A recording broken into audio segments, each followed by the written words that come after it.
అందరికీ జైభీం. నేను Rajesh Mahasen. Welcome to Mahasen media. విద్యాశాఖ మంత్రిగా సంచలన నిర్ణయం తీసుకున్న నారా లోకేష్ గారు ఆయన ఒక రివ్యూ చేసి ఇగో అధికారులందరితోటి కూడా ఆయన మాట్లాడాడు. విద్యాశాఖ అధికారులు ఎవరైతే ఉన్నారో వాళ్ళందరినీ పిలిపించి కూర్చోబెట్టి ఆయన ఒక అద్భుతమైన విషయాన్ని మాట్లాడాడండి. జగన్మోహన్ రెడ్డి అధికారంలోకి వచ్చిన తర్వాత ఇక్కడ ఎలిమెంటరీ స్కూల్ అన్నింటినీ కూడా క్యాన్సిల్ చేశారు, రద్దు చేసి. ఎందుకంటే టీచర్ పోస్ట్ ఇవ్వలేక ఒకవేళ ఇప్పుడు ఎలిమెంటరీ స్కూల్ ఉందనుకోండి, మా పేటలో ఒక ఎలిమెంటరీ స్కూల్ ఉంది, అక్కడికి 2-3 టీచర్లు ఇవ్వాలి, మన టీచర్లు ఇవ్వలేడు. కాబట్టి ఆ స్కూల్ని రద్దు చేసేస్తే ఎలా అంటే అండి, ధాన్యం కొట్లోకి ఒక ఎలక దూరితే ఆ ఎలకను పట్టలేక మొత్తం ధాన్యం కొట్టుకు నిప్పేసాడంటే ఎవడో మా జగన్ అన్నట్టు. సేమ్ అలాగే టీచర్ పోస్టులు ఇవ్వలేక ఎలిమెంటరీ స్కూల్ అన్నింటినీ రద్దు చేసి 3వ తరగతిని చదువుకునేంత పిల్లలు ఉంటారని 3వ తరగతి పిల్లలు 2-3 కిలోమీటర్ల అవతల హై స్కూల్కి పంపించేశాడు. ఎయిడెడ్ స్కూల్స్, ఏదైతే మిషనరీ స్కూల్స్ కానీ లేకపోతే పెద్ద పెద్ద ధర్మకర్తలు దానం చేసిన ఆస్తుల్లో ఉన్న స్కూల్స్ కానీ ఆ ఆస్తులన్నీ నాకు ఇచ్చేమన్నాడు జగన్ అన్న. మీ స్కూల్స్ అన్నీ, మీ ఆస్తులన్నీ నా పేరుని రాసేయండి, మీకు జిల్ జగా అన్నాడు. అంటే అందరూ ఒప్పుకోరు కదండి. ఒప్పుకోలేదని అక్కడున్న గవర్నమెంట్ టీచర్లు అందరినీ వెనక్కి తెచ్చేసాడు. అక్కడ చదివేది మన ఆంధ్ర పిల్లలే, మన రాష్ట్రం పిల్లలు. ఈ ఎలిమెంటరీ స్కూల్లో చదివేది మన రాష్ట్రం పిల్లలే. వాళ్ళ దగ్గర టీచర్లు లేకుండా చేసేసి సర్వనాశనం చేసాడండి విద్యని. దాంతోపాటు అన్న వసతి దీవెన, విద్య దీవెన ఏదో కానుక పెట్టాడు కదండి. ఇంటర్మీడియట్, ఇంజనీరింగ్ సంథింగ్ చదువుకునే పిల్లలకి ఫీజు ఇంతకుముందు గవర్నమెంట్లో అయితే డైరెక్ట్గా స్కూల్కి వేసేసేయి.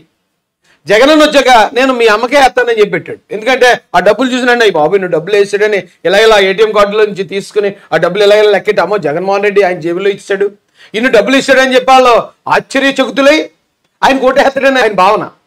ఎవరున్నారండి అంత తింకరోళ్ళు? చక్కగా డబ్బులు తీసుకుని ఖర్చులు ఏమైనా ఉంటే ఖర్చు పెట్టించుకున్నారు.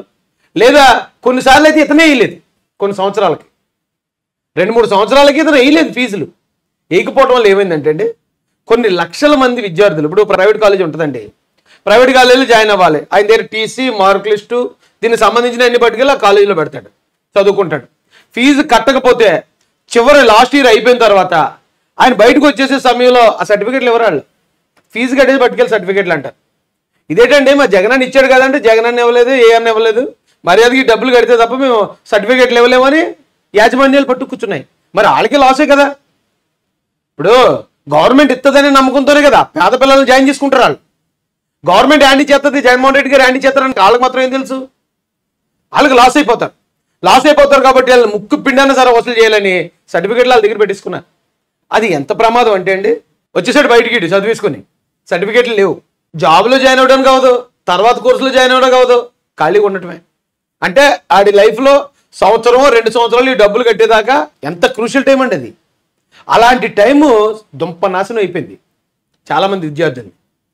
ఈరోజు లోకేష్ గారు మీటింగ్ పెట్టి అదే విషయం చెప్పారండి.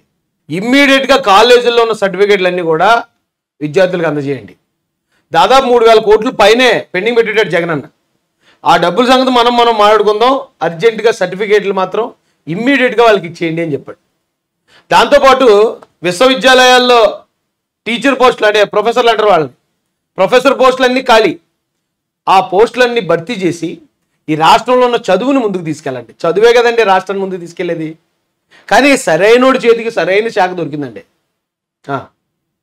కరెక్ట్గా దాన్ని దారిలో పెట్టాలంటే అది నారా లోకేష్ గారికి మాత్రమే సాధ్యం. ఆయన వచ్చి రావడంతో నిజంగా మాకే కొన్ని వేల మంది ఫోన్ చేసేవారండి, అన్నా నేను పలానా ఇంజనీరింగ్ కాలేజీలో నా సర్టిఫికేట్లు ఇవ్వట్లేదు, అన్న పలానా నర్సింగ్ కాలేజీలో నా సర్టిఫికేట్లు ఇవ్వట్లేదు, అన్న పలానా MBA ఆ బిజినెస్ స్కూల్లో చదివాను నా సర్టిఫికేట్లు ఇవ్వట్లేదు. మనం మాత్రం ఏం చేయగలం?